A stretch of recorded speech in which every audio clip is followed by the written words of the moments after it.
No regrets any on. Really? No, none whatsoever. It's, I suppose, difficult for the boys is what I would say.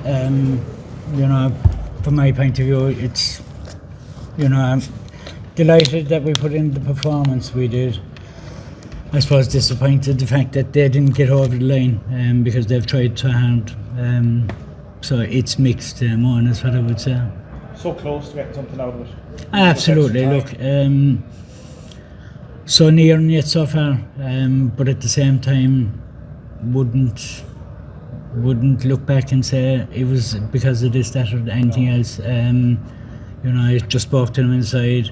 They're quieting themselves, but to a man, they have put their shoulder to the wheel all year, and that's all you can ever ask of them. The whole group, let it be the management team, the backroom team, they've all gone the extra mile on, and from my point of view, it makes my job easier. And you sit down and pull the strings, but in fairness to these lads, credit where credit is due, they've, the likes of Josh, broken leg, Ian hamstring nearly off the bone, or fully off the bone in two places, and yet not to keep coming back and, and putting the jersey on with pride and actually, giving it their all when it would probably be easier and safer for them to walk away.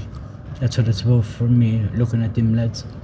Not pushing on after the goal, was that Kildare maybe increasing at a level, or what do you reflect on in that spell when you did go 2-1? I suppose we tried. It was Kildare on to a point. I think we had a few opportunities. I'd have to look back in it again when you're right in the thick of it. I suppose, to be fair, if we got another score, but we knew some of the lads were tiring as well. The Asher for both teams, the heat, the exhaustion of it. But we just felt we needed to freshen things up, and we were trying to do that in the middle of trying to keep the scoreboard ticking as well. It's tricky enough because you lose that bit of momentum with subs at times, and unfortunately that's just the way it happens. Just one final one for me. Yeah. Brian, when he was in here before you from Kildare, said this isn't the end, it's only the beginning. I presume you would share the same sentiment with regard to Limerick, that the hope would be that you'd use this and you'd push on even if you're not going home with the cup.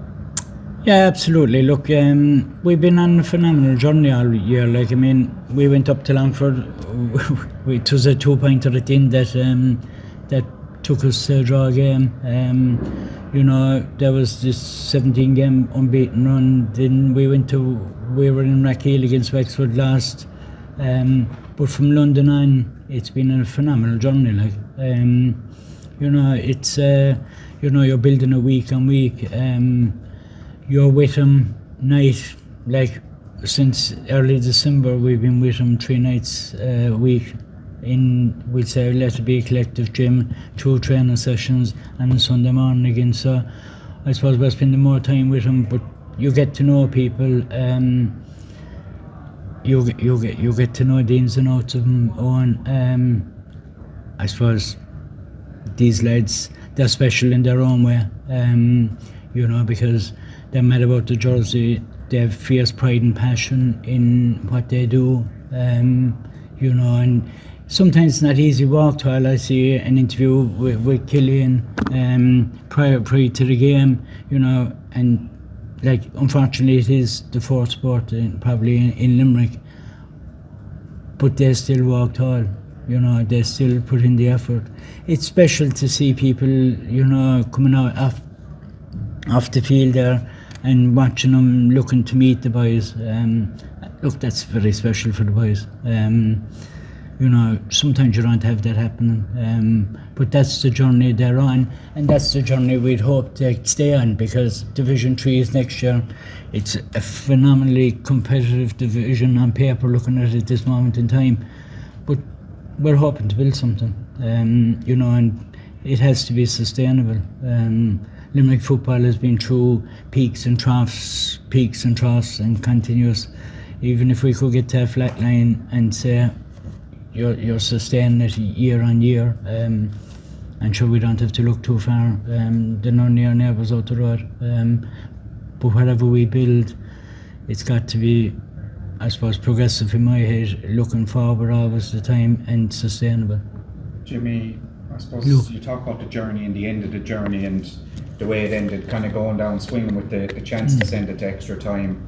Just the manner, obviously, and the way the game ended has to be a positive and something to, I suppose, build on going forwards. I know you'll have your rest, but just to have that chance laid on, and I suppose it speaks to the character of the side as well, doesn't it? It does, look, they're phenomenal characters, Luke, and you're bang on. Like, they died in their boots out there, like, and they really went after it.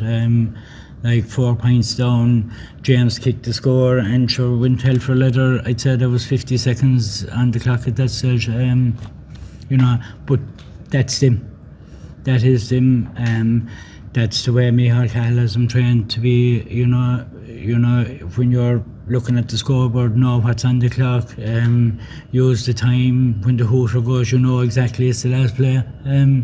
But that's what they've been training, and that's what they do, and they do it well. It's what I would say.